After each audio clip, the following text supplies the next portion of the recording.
برادران عزیز، حضرت علی شخصیتی بودند که در خانه و اهل بیت پیغمبر بزرگوار صلی الله علیه وسلم تربیت یافتند.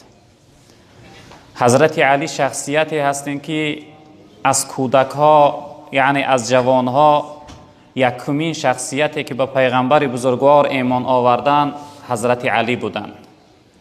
وقتی پیغمبر بزرگوار برای حضرت علی پیشنهاد ماندن برای ایمان آوردن، بعضی از روایت ها گفتن 9 ساله بودن. حضرت گفتن ای علی آیا ایمان نمیاری؟ حضرت علی پرسیدن، گفتن یا رسول الله من خوب درک نمی کنم با چی چیز و با کی باید ایمان بیارم؟ رسول اکرم صلی الله علیه وسلم گفتن به همون ذاتی که خلقت کرده است و با پیغمبر فرستاده شده او. حضرت علی از بس که کودک بودن گفتن ای برادر من از پدرم اجازت بپرسم. پدرش ابو طالب بود، یعنی عمک جناب پیغمبر، پسر عمکشون بودن. گفتن از پدرم اجازت بپرسم. پیغمبر بزرگوار گفتن بگذار برای اجازت بپرس، بعد از آن یعنی که مجبورا نیست. حضرت علی میگه از در بیرون شدن، مدت ناگذشته در حال میگه دوباره گشتن در خانه داخل شدن. پیغمبر بزرگوار پرسیدن ای علی چی فکر کردی؟ آیا از پدرت اجازت نپرسیدی؟ حضرت علی جواب گفتن نه اجازت نپرسیدم، اجازت هم نمیپرسم. پیغمبر بزرگوار پرسیدن به چی خاطر اجازت نمیپرسی؟ به خاطر که او ذاتی که من خلق کرد در خلق کردن من از پدرم نپرسید. برای خلق کردن من از پدرم نپرسید، برای چی که من برای عبادت و بندگی او از پدرم بپرسم؟ حضرت میگه این جمله را جواب گفتن و کلمه شهادت اشهد ان لا اله الا الله و اشهد انک رسول الله، کلمه شهادت گفتند و ایمان آوردند. یعنی از کودک ها یکمین شخصیتی که ایمان آوردند این حضرت علی رضی الله تعالی عنه بودند. در دور و زمانی که یعنی حضرت علی طفل بودند، نوجوان کودک بودند، در مکه مکرمه قحطی و ناداری آمده بود. بعد از آن پدرشون که ابو طالب سیر فرزند بودند، براشون زندگی خیلی دشوار و مشکل بود. بعد از آن فرزندها را یعنی در برادرها تقسیم کردند. حضرت علی رضی الله تعالی عنه یعنی که در پیغمبر بزرگوار صلی الله علیه وسلم افتاد، یعنی جناب پیغمبر او را قبول کردند.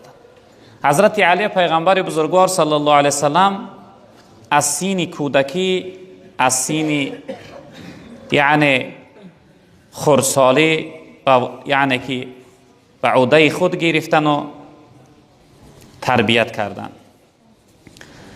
پیغمبر بزرگوار صلی الله علیه وسلم حضرت علی را بسیار دوست می داشتند. حتی در روایتی گفتن که ای علی تو از من هستی و من از تو هستم، یعنی که همچون پدر و فرزند یا اینکه همچون یک عزیز و نزدیک خیلی پیغمبر بزرگوار صلی الله علیه وسلم براشون گفتن که ای علی گفتن تو از من هستی و من از تو هستم، یعنی که ما هر دی ما یک هستیم. و روز پیغمبر بزرگوار صلی الله علیه وسلم وقتی که مدینه رفته بودن، در هجرت بین اهل انصار و مدینه عهدی برادری بستند. یعنی یکی از شخصیت های مدینه بوده را به شخصیت هایی که از مکه هجرت کردن به مدینه را رفتن، اونها را گفتن که یک کدام مدینگی به یکی از مهاجر برادر، یعنی اکه و دادر ایمانی اسلامی، برادر یعنی نسبی نیو اسلامی. وقتی بینشو عهد برادری بستند، حضرت علی رضی الله تعالی عنه میگه تنها ماندن. برای حضرت علی یعنی جناب پیغمبر شخصیتی را انتخاب نکردن.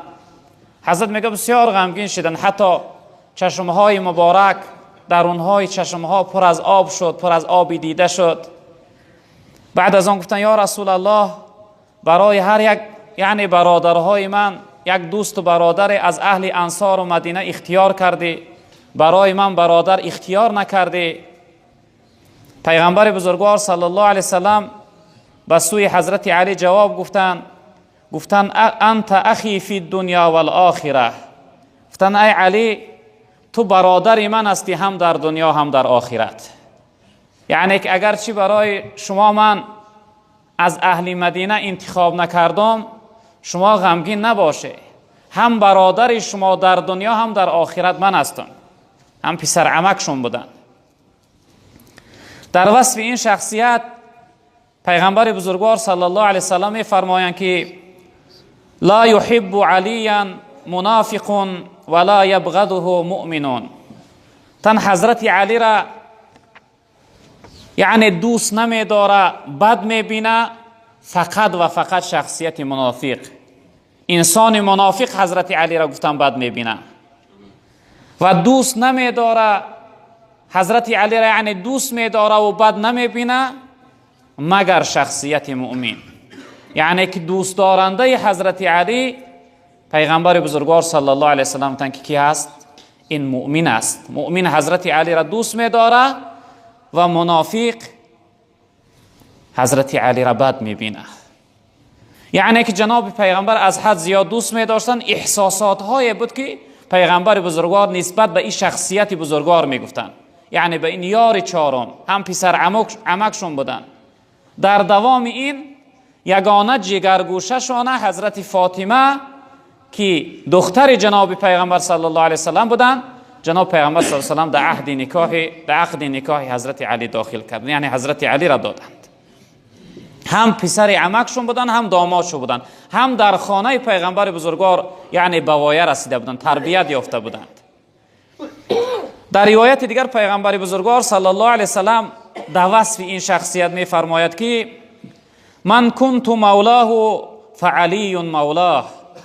گفتن هر شخصیتی را که من مولاش باشم، مولا گفته یعنی سردارش، حق در بالای او شخصیت داشتگی. ما و شما استادها را یا اینکه پیرها را مولا میگوییم، یعنی سردار، صاحب، شخصیتی که در بالای ما حق داره.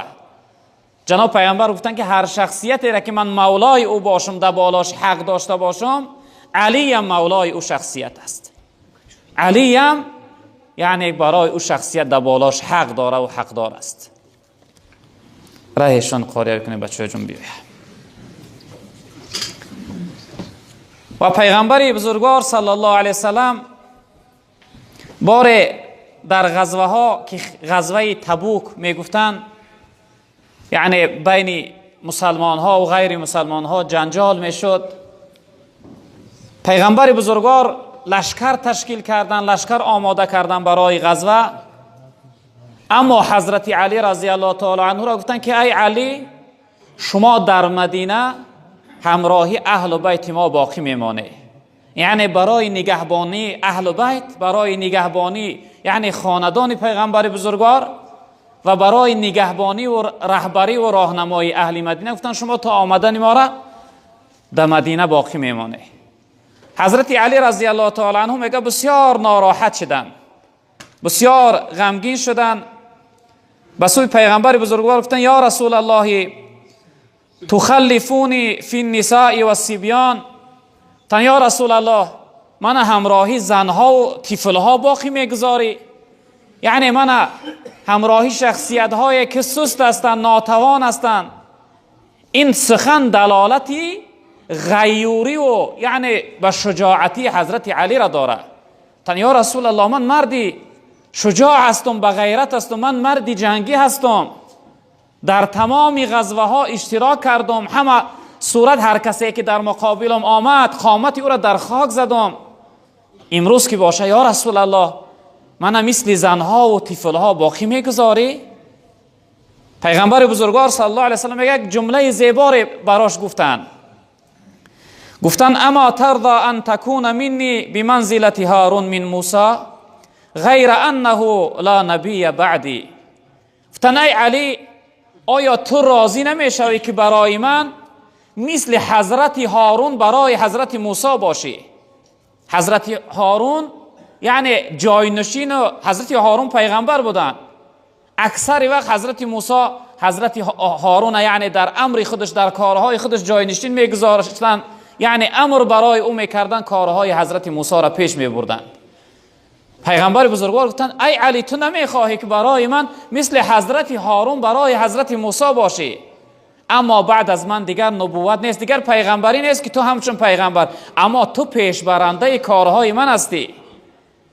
یعنی پیغمبر بزرگوار صلی الله علیه وسلم برای حضرت علی رضی الله تعالی عنه چنین مرحمت کردند که گفتن این علی جاینشین و پیشبرنده کارهای من است. در روایت دیگر که در فتح خیبر بود، پیغمبر بزرگوار صلی الله علیه وسلم وقتی که در خیمه نشسته بودن همراه اهل اصحاب، اون بیرقی که یعنی بیرق پیروزی و غالبیت است، حضرت گفتن که من این بیرق فردا در دست شخصیت میدیم که او را هم خدا و هم پیغمبر دوست میداره. گفتن این بیرق غالبیت، بیرق فتح در دست شخصیت میدهم که او را خدا و پیغمبر دوست میدارند. میگه تمام اهل اصحاب در هیجان آمدن، همه یعنی بی خود و در فکر افتادن که آیا شخصیتی که او را هم خدا و هم پیغمبر دوست میداره او شخصیت کی باشه؟ میگه وقتی که سحر شد جناب پیغمبر صلی الله علیه وسلم بیرون بر آمدن، نگاه کردن، گفتن این علی، علی در کجا هست؟ شخصیتی گفتن یا رسول الله حضرت علی چشمهاشون درد کردن، چشم درد داشتن، از خیمه بیرون نشدن. جناب پیغمبر گفتن فریاد کنه حضرت علی را. فریاد کردن حضرت علی را.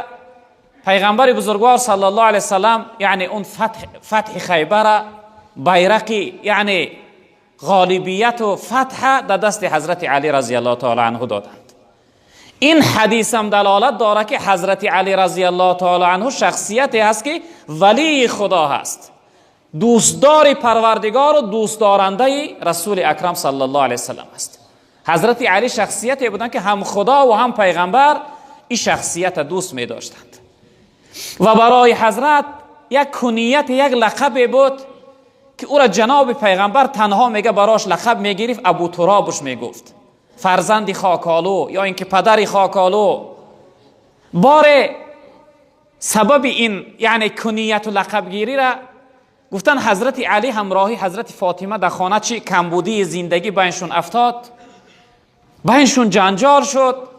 حضرت علی میگه یک شخصیت حلیم و خوبه بودن که هر کسی با اون جنجال میکرد جواب نمیگرداندن، سخنی دغل و قبیح نمیگفتن، خاموش می ایستادن، در گوشه می رفتن، کمی سر خم میکردن، خود را آرام میگرداندند.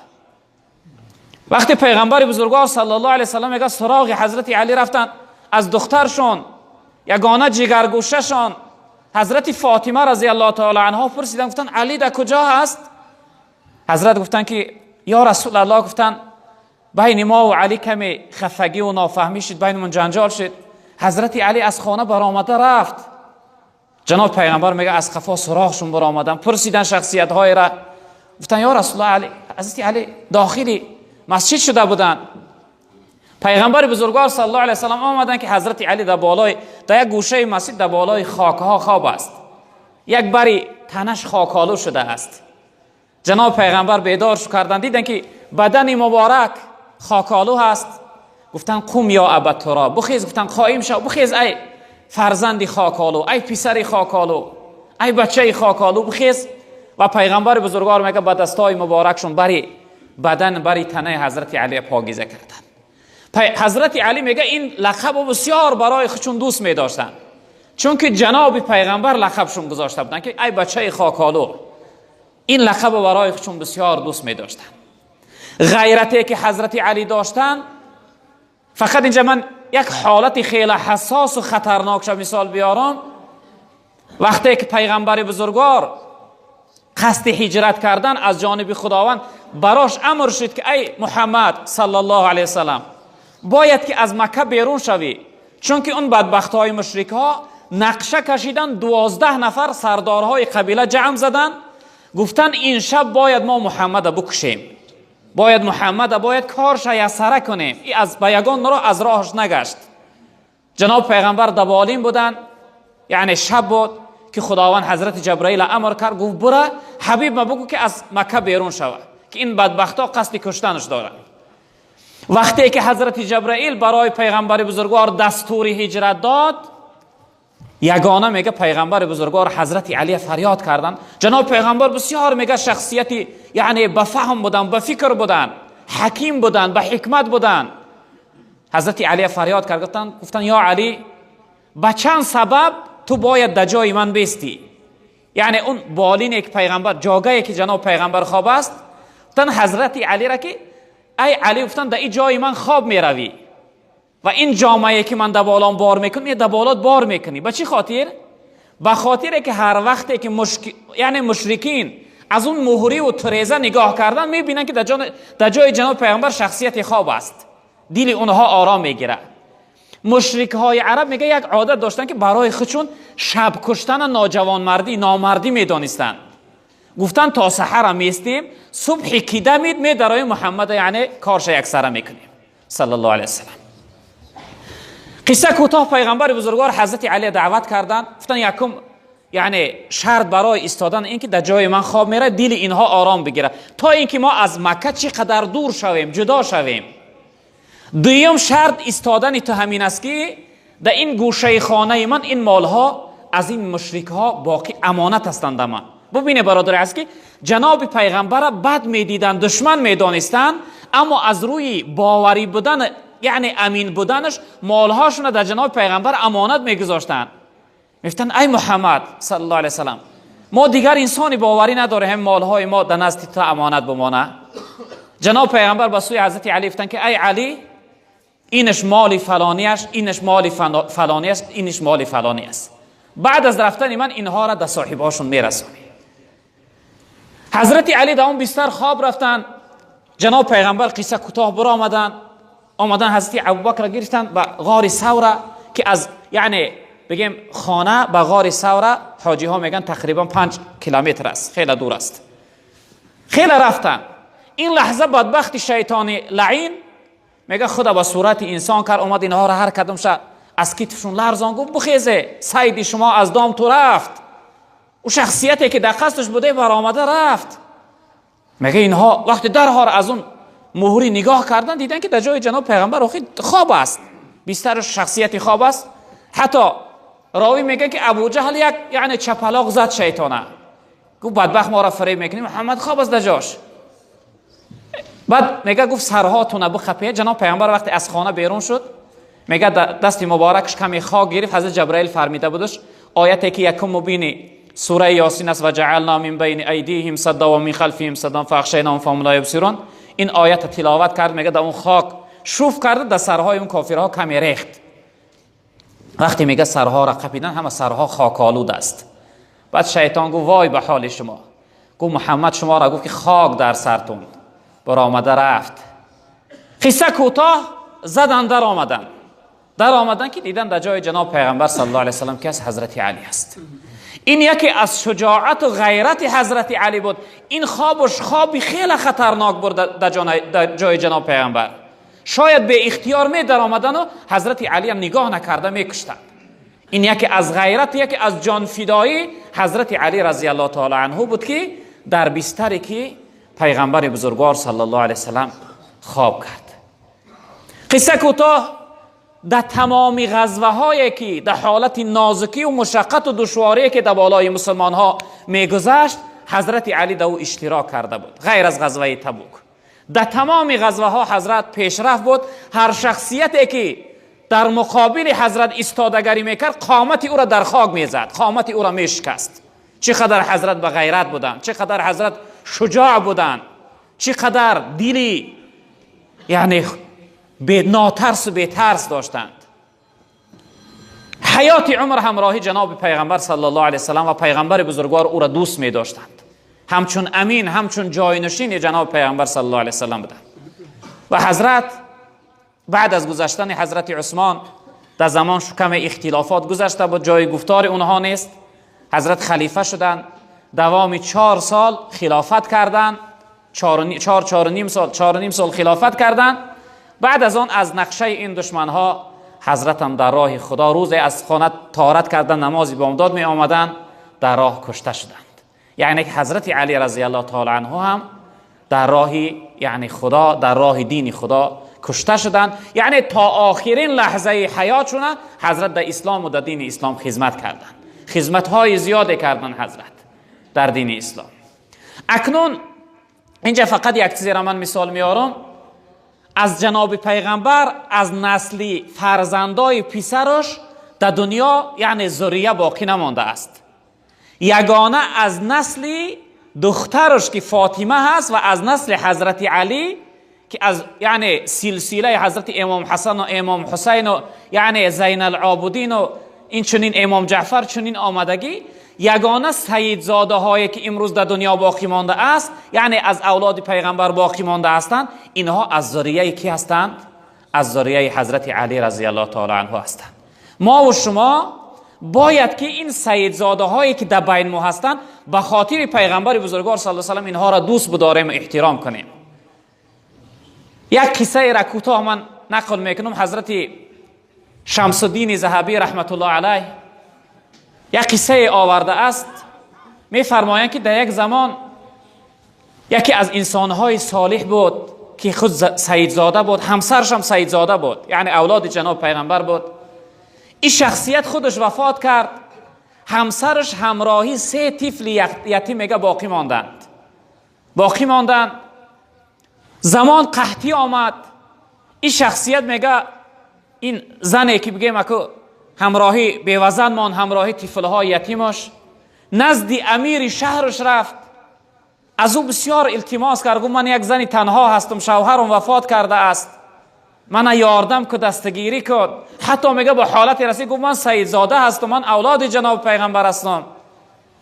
این امیر که از بعض امیرها و سردارهای منافق صورت و خیانتکار بود باور نکرد. و سوی این زن گفت که اگر تو سیدزاده باشی که حجت و دلیل تبیار که یگان شجرتنامه یگان یعنی عهدنامه داری که تو در اصل اولاد پیغمبر هستی. قصه کوتاه هرچند گفت این شخصیت میگه قبولش نکرد، چیزی براش هم نداد. این زن ناامید از او خانه برآمد. این امیره یعنی این سردار و رئیس جاینشینش میگه یک شخصیت مجوسی آتش پرست بود. علاج نیافت. این زن میگه نزد خانه اون مجوسی رفت یعنی جاینشین این امیر، نزد خانه وی رفت. از او بسیار التماس و زاره کرد، گفت من بیوزن هستم، 3 طفل یتیم دارم. بعد از اون نامبر کرد، گفت من اولاد پیغمبر هستم، سیدزاده هستم. این شخصیت مجوسی وقتی فهمید که سیدزاده، میگه بسیار به خوبی پیشوازش گرفت، احترامش کرد، در خانهش مخصوص براش جا کرد، لباسه و سر بدنشون علش کرد و خوراکه های خوب براشون داد. این روز از بین گذشت، شب شد. این امیر میگه بعد از کارش به خانهش رفت. وقتی خواب رفت، در خواب میگه صحرای قیامت در خواب دید. که در صحرای قیامت است. خداوند جنت براش نمایان کرده است. در نزد یک قصر جنت ایستاده است، خیلی قصر عالی هست و جناب پیغمبرم در نزدش ایستاده است. این امیر شخصیت میپرسه، میگه یا رسول الله این قصر زیبای قدر قصر عالی قصری کی هست؟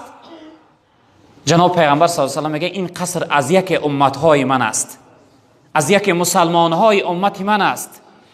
این امیر میگه که یا رسول الله، میگه از یک یعنی مسلمانهای امتت باشه، منم مسلمان امتی ته هستم، همین قصر برای من ببخش. میگه جناب پیغمبر صلی الله علیه و سلم میگرده به سوش میگه که ای امیر، میگه در این دعوات حجت و دلیل داری؟ چی نوعی که دین روز فرزندی من دلیل پرسیدی که تو سیدزاده باشی دلیل داری؟ چی نوعی که دین روز فرزندی من از در خانه ناامید کردی، رایی کردی، گفت سیدزاده ام قبولش نکردی؟ چی نوعی که از فرزندی من از اولاد من دلیل پرسیدی؟ آیا تو هم دلیل داری که مسلمان هستی؟